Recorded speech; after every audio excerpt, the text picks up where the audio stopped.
penempatan tenaga kerja Indonesia di Malaysia yang ilegal ini harus diatasi. Bahkan ada juga trafficking. Kemarin di Malaysia ditemukan 103 tenaga kerja disekap di apa istilahnya di Portland itu di sekap ya, tahu sekap ya? Di sekap itu 93 orang dari NTT. Saya langsung berangkat ke NTT, saya kumpulkan semua pihak pemerintah daerah, perusahaan-perusahaan penempatan, kemudian polisi, kemudian saya kumpulkan semua pelaku usaha. Memang mereka berangkatnya ilegal, bahkan trafficking, diberangkatkan dengan cara penipuan. Nah, ada 3 langkah yang harus kita atasi sebenarnya. Yang pertama, komitmen kedua negara untuk memberantas penempatan yang ilegal. Ada 2. Yang pertama, kita di Indonesia menyiapkan tenaga kerja yang berangkat secara legal, dokumen semuanya, sertifikat pelatihan, keterampilan, keahlian, skill harus tersertifikasi. Yang kedua, dokumen. Tapi pemerintah Malaysia harus punya sikap tegas juga, melarang penggunaan tenaga kerja ilegal, karena akan berakibat buruk pada kedua negara. Nah, komitmen ini yang akan kita harapkan dari kita kedua belah pihak. Sejauh ini komitmen pemerintah Malaysia dan Indonesia sama, tinggal masyarakat Malaysia dan beberapa stakeholders yang harus kita punya. Di Indonesia, pelaku-pelaku pemberangkatan ilegal yang menggunakan perusahaan-perusahaan, langsung kita tutup perusahaan, kita cabut izinnya. Yang trafficking, polisi langsung menangkapnya sebagai tindakan melanggar undang-undang trafficking. Itu cara kita menangani secara tepat.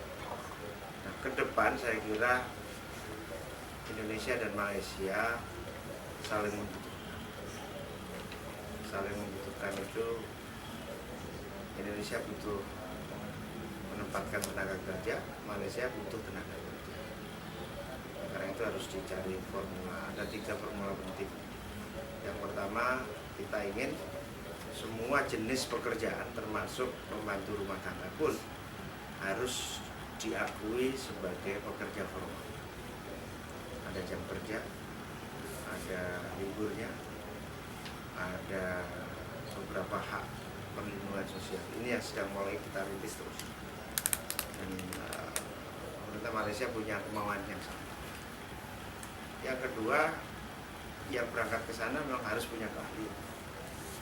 Tidak boleh berangkat tanpa persiapan pelatihan, keterampilan, apakah cooker, apakah caregiver, apakah keterampilan babysitter, apakah keterampilan lainnya.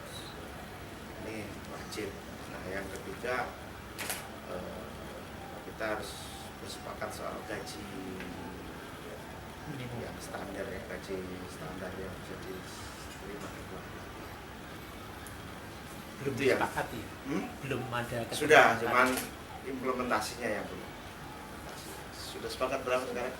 700. Di pemerintah Malaysia kita berharap tidak lagi mengeluarkan CP visa yang di luar visa kerja, visa pelanjang. Jadi kalau bisa, yang boleh bekerja adalah yang sejak dari Indonesia sudah menggunakan visa kerja, bukan journey performance visa. Nah, itu yang pertama. Yang kedua, harus pengawasan. Pengawasan ini kan MOU sudah bagus, syarat-syarat sudah bagus ya. Pengawasan sama law enforcement kepada yang melanggar ya. Di sini harus law enforcement, di Indonesia Di Malaysia juga harus law enforcement. Macam di kampung-kampung yang kedengaran. Yang menjadi masalah kan perantaranya ini, pihak ketiga ini yang mengambil keuntungan. Kayak kasus penyekapan yang orang NTT itu yang mendapatkan untung besar yang menjadi apa istilahnya, broker itu, calo ini yang satu orang bisa dapat 5 juta rupiah. Tetapi nanti 5 juta ini dari mana? Dari pemotongan gaji itu, dari ini. Sama saja kemudian penderitaan yang didapatkan oleh para pekerja kita. Pekerja kita nggak akan berangkat kalau tidak dipakai calo. Nah, calo ini yang harus kita benahi. Nah, iya, perantara ini yang harus dibenahi. Kalau ada 2 cara yang sudah kita lakukan. Kalau itu formal, ada PT-nya kita cabut. Kalau calo informal, kita upgrade kualitas calo ini menjadi penyalur yang sehat. Jadi tidak memotong gaji besar, tidak memungut, itu yang harus kita lakukan. Tapi dengan aturan yang ada sebetulnya harusnya melalui prosedur yang normal. Kalau prosedur normal tidak akan ketemu calo.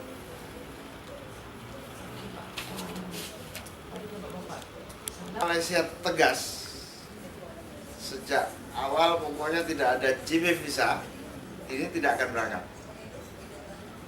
Nah, ini kan orang berangkat itu karena merasa nanti akan dapat di sana.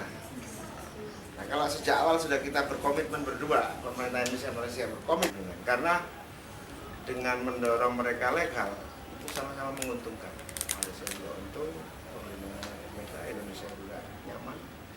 Kemudian tidak ada peristiwa-peristiwa yang tidak kita inginkan.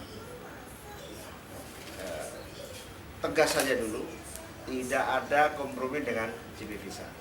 Itu tidak akan ada orang berani datang. Tapi karena sudah ada presiden ya, datang dapat, nanti dapat terus akan menjadi. Sudah dianggap lebih mudah. Nah, lebih mudah. Laluannya ada. Betul. Nah, memang harus diakui jalur formal ini juga harus dipermudah. Birokrasinya sudah mulai kita biaya keberangkatan juga harus lebih murah, cost structure-nya harus lebih murah, pelatihannya juga harus dipersingkat, pemerintah daerah harus terlibat supaya lebih kualitatif gitu ya. Pemerintah tidak diperbolehkan menempatkan tenaga kerja. Nah, 39 itu memang harus melalui di luar pemerintah. Tetapi kita sedang mau merubah undang-undang. Undang-undang yang akan kita rubah mungkin akan mengarah ke seperti itu, tetapi tidak penuh. Misalnya begini, pemerintah daerah sebagai sumber rekrutmen, tidak langsung dari agen ke masyarakat. Jadi nanti semua pekerja TKI itu data dan kualitas stok, jangan bilang stok, ini manusia, apa istilahnya, jumlah orang ada di pemerintah. Nanti agensi itu hanya memberangkatkan transport saja, lebih murah, stoknya ada di pemerintah daerah. Database lah. Database. Kalau sekarang kan yang bikin mahal, sudah majikan bayar mahal itu langsung ke rumah tenaga kerja. Kemudian calo ini untuk mendapatkan tenaga kerja minta dari Malaysia, sudah itu minta dari sini juga, Dua. langsung beban kena tenaga kerja. Ini yang terjadi, ini yang dan harus ya, terlalu tinggi. Tapi prinsipnya mengarah ke situ, tidak pemerintah penuh, tapi pemerintah menjadi lebih berperan, tidak full swasta, agen. Jadi lebih bagus kita sarankan kepada agensi Malaysia, ambil untung sedikit tetapi volume banyak, Iya. itu jauh lebih bagus daripada ngambil Banyak. potong gaji bulanannya panjang, tetapi yang mau bekerja sedikit. Itu bagus, itu bagus. Pasal pada saya majikan di Malaysia. Bagus itu. Pada dasarnya majikan nggak keberatan tuh. Dengan jangan hanya mendengar papa. Itu kenapa? Cari yang mahal kan gitu. Di situ aja hukum ekonominya gitu tidak berlaku. Dan Bapak setuju sama saya yang melakukan kerja yang lebih teruk adalah agensi di Indonesia. Ya, nggak ada masalah. Jadi kalau mereka dapat upahnya nggak apa-apa, tapi kalau begitu Pak, yang 4511 ni Bapak boleh bagi percentage tak? Berapa persen agensi? Ditulis saja kita juga akan mengusulkan di acara joint task force. Okay. Terus Pak, Indonesia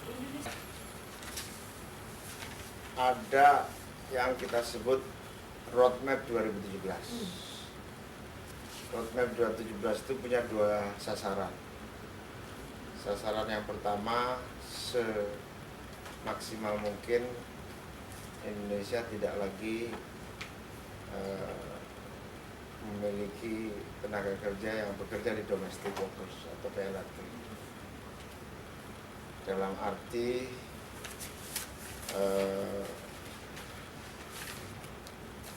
domestic workers ini kan rentan banyak masalah. Maka kita akan coba berusaha sekuat tenaga agar terbuka peluang kerja di dalam negeri daripada ke domestic workers. Dan ini sudah berhasil. Saudi kita sudah tutup 1 tahun dan sudah ada tanda-tanda tidak akan kita buka lagi ke Saudi Arabia. Kalau ke Saudi Arabia masih berangkat, silahkan yang laki-laki. Yang perempuan ke Saudi Arabia ini sudah kita coba setahun ini zero. Bisa selamanya ditutup. Karena setahun telah berlangsung dengan bagus. Nah, kalaupun ada yang mau masih yang namanya hak bekerja, masih ada pasar itu 2017, kita mensyaratkan beberapa hal. Jadi roadmap 2017 itu ada 2 sasaran. Sasaran yang pertama, semaksimal mungkin zero domestic workers. Sasaran yang kedua, kalau pasar itu masih kuat dan motivasi manusia orang Indonesia bekerja ke sektor itu masih tinggi, ada syarat-syarat yang harus dipenuhi. Sebetulnya sudah terpenuhi di MOU sebagian. Ada hari libur, jam kerja, gaji yang standar minimum, tidak ada pemotongan. Kemudian kalau nanti 2017 sudah harus jelas sebagai babysitter atau sebagai caregiver orang tua atau sebagai cooker atau sebagai housekeeper. Kalau housekeeper plus cooker harganya segini. Tapi nanti 2017 ke sana. Ini akan diabsorb dalam domestic punya market. Ya. Ada peluang pekerjaan begitu di sini 2017. Ya, ini roadmap ini akan kita kerja keras supaya ada job creation di tanah air. Ini semacam kewajiban membuat job creation. Makanya harus ada kegiatan ekonomi di pedesaan, job creation di kampung-kampung. Tetapi kalau pasar itu masih kuat, ya harus ada upgrade syarat-syarat